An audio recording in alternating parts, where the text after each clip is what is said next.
चीन लद्दाख में घुस गया है, चीन अरुणाचल प्रदेश में घुस गया है, चीन और भी जगह पर घुस रहा है। कश्मीर में पंडितों की हत्या हो रही है और बहुत कुछ इस देश में चल रहा है। और ये मैडम को मालूम होना चाहिए कि आज देश की हालत क्या है। महात्मा गांधी विश्व के नायक थे। कुछ विचार ऐसे होते जिससे हमारे मतभेद हो सकते हैं। बाला साहब ठाकरे जी ने भी बहुत बार गांधी जी के विचारों पर हमला किया है, फिर भी महात्मा गांधी ने इस देश के स्वतंत्रता संग्राम को एक दिशा दी। ये मानना पड़ेगा, वो इस संग्राम के नायक थे। अगर किसी को लगता है कि वो नहीं है, गांधी को नहीं मानते, लेकिन इस देश के प्रधानमंत्री, आज के प्रधानमंत्री मोदी जी भी गांधी जयंती पर राजघाट पर जाकर गांधी जी के स्मारक और समाधि के ऊपर फूलमाला चढ़ाते हैं।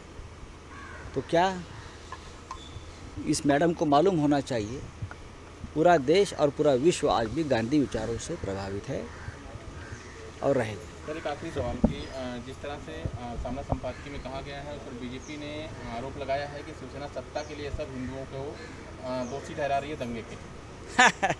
छोड़ दीजिए, फ्रस्ट्रेशन है, निराशा है। और जब निराशा बढ़ जाती है, हद से बाहर जाती है, तो इस प्रकार के वक्तव्य किसी भी नेता के जुबान से फिसल जाते हैं।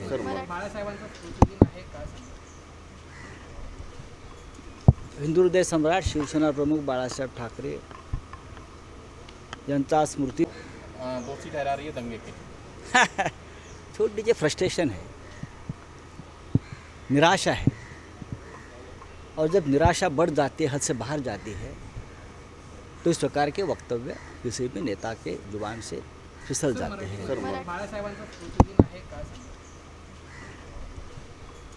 हिंदू हृदय सम्राट शिवसेना प्रमुख बाळासाहेब ठाकरे यांचा स्मृती दिन आहे। बाळासाहेब ठाकरे हे एक महान योद्धा होते।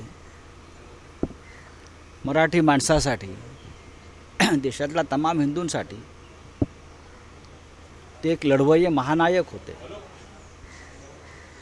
आणि आजही त्यांचा आदर्श, त्यांची प्रेरणा आमच्या मनामध्ये, या मातीमध्ये कायम आहे।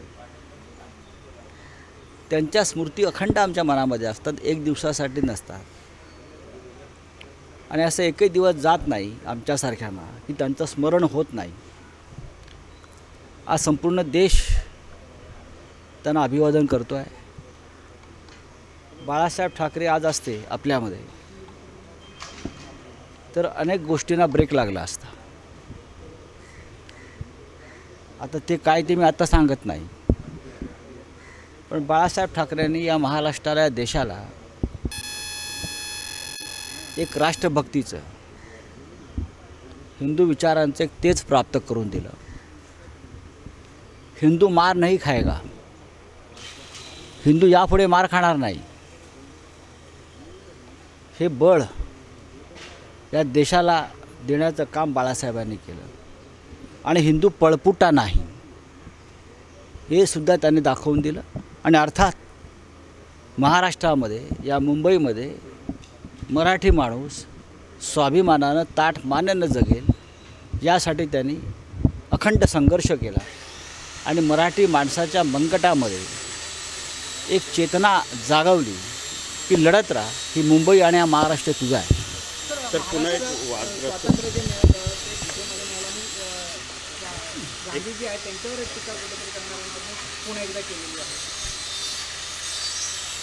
बघा, वेडे लोक बरळत असतात।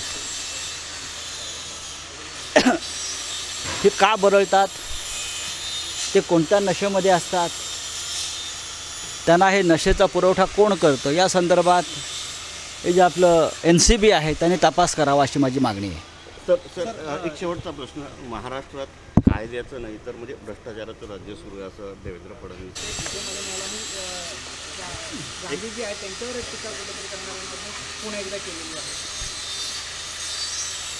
बघा वेडे लोक बरळत असतात. ते का बरळतात, ते कोणत्या नशेमध्ये असतात, त्यांना हे नशेचा पुरवठा कोण करतं, या संदर्भात हे जे आपलं NCB आहे त्याने तपास करावा अशी माझी मागणी आहे. सर एक शेवटचा प्रश्न. महाराष्ट्रात कायद्याचं नाही तर म्हणजे भ्रष्टाचाराचं राज्य सुरू आहे असं देवेंद्र फडणवीसांनी म्हटलेलं आहे. तर नेमकं काय झालं आहे की काहीतरी द्या हे जे राज्य होतं या महाराष्ट्रामध्ये ते 2 वर्षापूर्वी घालवाने कायद्याचं राज्य आलं. त्याच्यामुळे काहीतरी द्यावाल्यांची ही वेदना मी समजू शकतो. बीजेपी की कार्य समिति की बैठक हुई जिसमें देवेंद्र फडणवीस ने कहा है कि उद्धव ठाकरे को कोई सीएम नहीं मानता है, महाराष्ट्र सरकार में हर मंत्री जो है अपने आप को मुख्यमंत्री मान बैठे हैं. जी हाँ, इस राज्य का हर नागरिक मुख्यमंत्री है. जब से उद्धव ठाकरे मुख्यमंत्री बने हैं तो सबको लगता है 11 करोड़ जनता को कि मैं ही मुख्यमंत्री बना. और ये बहुत बड़ी बात होती है लोकतंत्र में कि आम आदमी को लगता है कि मैं मुख्यमंत्री हूँ, मैं सत्ताधारी हूँ, ये सत्ता मेरी है, ये राज्य मेरा है. इसलिए अगर देवेंद्र जी ने ये मान्य किया है कि इस राज्य की हर व्यक्ति अपने आप को मुख्यमंत्री समझता है, ये मेरी सरकार है, तो मैं उनका स्वागत करता हूँ उनके बयान का. और मंत्री जी को भी लगता है किसी कि मैं भी इस कैबिनेट का एक महत्वपूर्ण घटक हूँ. जैसे केंद्र सरकार में, मोदी जी के सरकार में किसी मंत्री को लगता ही नहीं कि मैं मंत्री हूँ, किसी सांसद को नहीं लगता है कि मैं सांसद हूँ. लेकिन महाराष्ट्र में संविधान के आधार पर, लोकतंत्र के आधार पर ये सरकार चल रही है. फडणवीस काल म्हणाले की संजय राऊतांची अवस्था कोण होतास तू आणि काय झालास तू अशी झाली आहे. बरोबर आहे, बरोबर आहे. अलीकडे ते खूप जुनी गाणी ऐकतात, त्यांना भरपूर वेळ आहे. आम्ही काय होतोय आम्हाला माहिती आहे, आणि तुम्ही काय झालात हेही तुमची अवस्था महाराष्ट्र बघतो आहे. तुम्ही काय होतात, तुम्ही काय झालात आणि तुमची अवस्था काय आहे. आणि ही अवस्था अशीच राहिली तर तुमच्या सगळ्यांची अवस्था पुण्यामध्ये येरवडाच्या वेड्यांच्या इस्पितळात दाखल करण्यासारखी होऊ शकेल, ती होऊ नये अशी मी ईश्वराकडे प्रार्थना सर करतो. फडणवीसांनी काल एक वक्तव्य केलेलं आहे त्यावर मराठीमध्ये. बोललो ना आता, ते काही बोलत असले तरी ही त्यांची विफलता, वैफल्य आणि निराशा आहे. आणि निराशेचं अजीर्ण झालं की अशी वक्तव्य बाहेर पडतात. चलिए, आतंकवादियों ने अमरावती में दंगे करवाए, इशारा किस तरफ है और क्या बीजेपी के लोगों ने दंगे करवाए ऐसा कुछ बाकी पार्टियां वहाँ से चल रही करना है. आपने उद्धव जी का भाषण सुना होगा दसरा रैली में, और दसरा रैली में उद्धव जी ने उस मन से कहा था और देश ने सुना था, इस देश को असली खतरा जो है वो नकली हिंदुत्ववादी जो लोग हैं उनसे है. यही लोग देश में जब चुनाव आते हैं तो हिंदू मुसलमान इशू खड़ा करते हैं. यही लोग जब चुनाव आते हैं तो हिंदुस्तान पाकिस्तान के झगड़े निकाल लेते हैं. यही लोग हैं, और यही लोग एक भी मौका नहीं छोड़ते चुनाव जीतने के लिए कि कहीं ना कहीं दंगे हो जाए, कहीं ना कहीं गड़बड़ हो जाए, माहौल ख़राब हो जाए. ये कौन है ये सबको मालूम है. और पार्टी चीफ जो हमारे है शिवसेना प्रमुख उद्धव जी ठाकरे, उसने दसरा रैली में उनको खुली चुनौती भी दी है.